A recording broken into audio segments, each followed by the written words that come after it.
Chers amis, bonjour et Shavua Tov. Aujourd'hui, nous allons aborder Be'ezrat Hashem, le chapitre 3, intitulé « Les aspects de la vigilance ». Je voulais juste, avant de commencer, rappeler la définition qui nous a été donnée par l'auteur la semaine dernière. La vigilance consiste pour l'homme à surveiller ses actes et son comportement, c'est-à-dire penser et contrôler ses actes et ses voies, bons ou mauvais, pour ne pas abandonner son âme en danger de perdition. Donc, celui qui veut veiller sur lui-même doit se livrer à deux genres d'examens nécessaires. Le premier va lui donner une notion claire. Qu'est-ce que le bien véritable que l'homme doit choisir? Qu'est-ce que le mal véritable que l'homme doit fuir? Et le second examen va porter sur les actes qu'il accomplit, qui va donc lui révéler est-ce que ces actes entrent bien dans la catégorie du bien ou bien ils rentrent dans la catégorie du mal.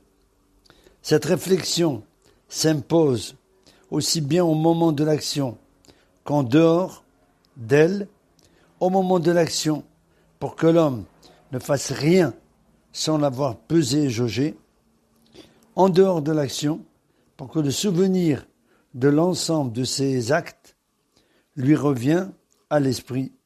Il va donc les peser et les examiner. Il va donc reconnaître celles qui sont mauvaises et qui doit donc repousser, et celles qui sont bonnes, qui méritent d'être poursuivies.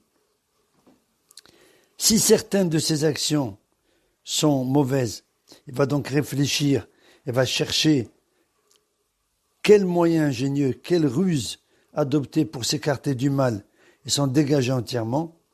Nos sages d'ailleurs ont dit en ce sens, dans le Talmud Hérouvin, mieux aurait valu pour l'homme qu'il ne soit pas créé, mais du moment qu'il l'a été, il faut qu'il examine ses actes.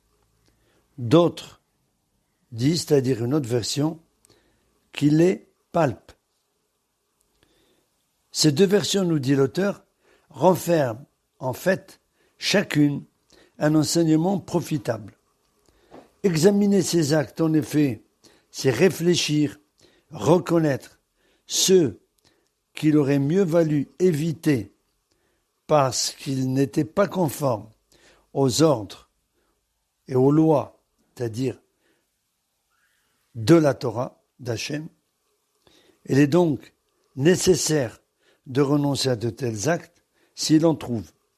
Palper ces actes, c'est scruter les bonnes actions elles-mêmes pour examiner est-ce que ces bonnes actions ne contiennent aucune déficience ou bien elles peuvent contenir une parcelle de mal qu'il faudra éliminer et abolir.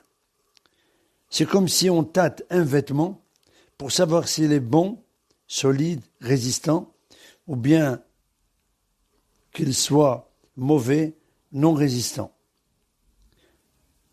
On doit donc faire subir la même épreuve à nos actes et on doit examiner leur qualité avec la dernière rigueur jusqu'à ce qu'ils deviennent purs et nets.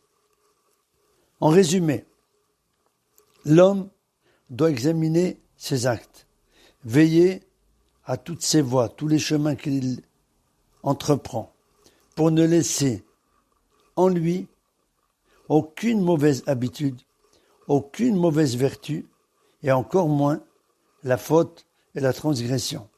Il est donc nécessaire à l'homme de peser scrupuleusement ses voies, jour après jour, comme ces grands hommes d'affaires qui font sans cesse leur bilan pour éviter toute perte. Alors, voilà le conseil important et ingénieux qu'il nous donne, qu'il se fixe à cet effet des heures déterminées pour que son examen de conscience ne soit pas fortuit, mais que cet examen de conscience ait la plus grande régularité. C'est ce qu'on appelle en hébreu, la hitbo des doutes. C'est là une pratique très riche en conséquences. Et nos maîtres nous ont enseigné explicitement la nécessité de cette comptabilité, comme il est dit dans le Talmud Baba Batra, ceux qui sont maîtres de leur passion disent « Évaluons ce que nous perdons à observer un commandement par rapport à ce que nous y gagnons et ce que nous y gagnons à le transgresser par rapport à ce que nous y perdons. » À vrai dire, seuls ceux qui se sont dégagés de l'instinct du mal, du Yetzer Hara, et qui le dominent, peuvent donner ce conseil. Et on apprécie l'exactitude, car les yeux de celui qui est encore prisonnier de ses passions ne voient pas cette vérité. Il est incapable de la reconnaître. Pourquoi l'instinct du mal rend positivement aveugle le fauteur qui va dans les ténèbres au-devant d'un piège qu'il ne voit pas.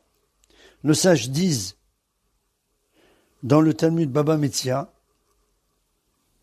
il est écrit « Tu ramènes les ténèbres et c'est la nuit » dans les psaumes.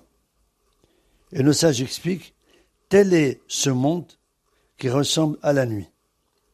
Alors l'auteur veut nous enseigner que l'on comprenne combien ces paroles sont admirables pour celui qui les approfondit. L'obscurité de la nuit peut en effet entraîner pour l'œil humain deux sortes d'erreurs. Elle peut soit l'envelopper au point de l'aveugler complètement, soit l'induire en erreur et lui faire prendre une colonne pour un homme pour une colonne. Voilà donc le sujet que nous avions à étudier aujourd'hui. Donc c'est la première partie du chapitre 3, c'est-à-dire les aspects de la vigilance. Comme à notre habitude, prions toujours pour la fin de la pandémie, pour la guérison de tous les malades et l'avènement de Mashiach bientôt de nos jours.